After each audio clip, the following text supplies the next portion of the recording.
Papa-check up ka sa Yakap Clinic, mayroon din gamot.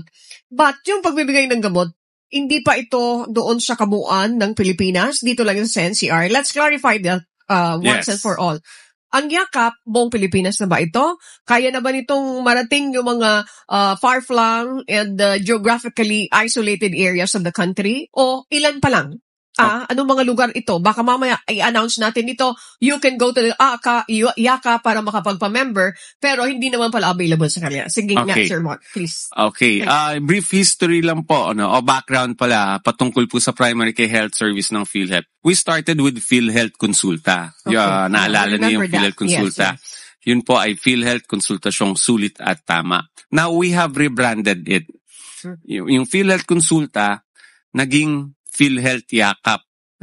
First of all, we have rebranded it kasi mas dumami na po yung ating benepisyo kasi na-incorporate na rin dito yung PhilHealth gamot, na-introduce na rin natin dito yung cancer screening test po natin.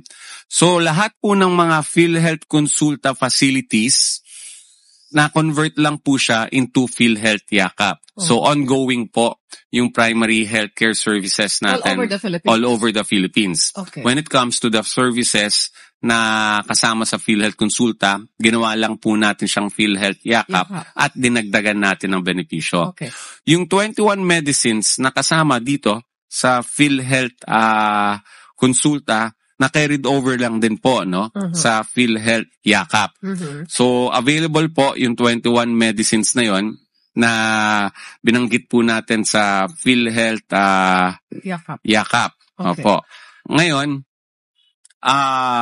because of the introduction ng PhilHealth gamot, dito sa NCR, nadagdagan po natin yung 21 medicines with additional na 54. A total of 75. Okay. Opo. And we, dito po sa NCR. So we have initially launched it here sa NCR para matest natin yung ating system.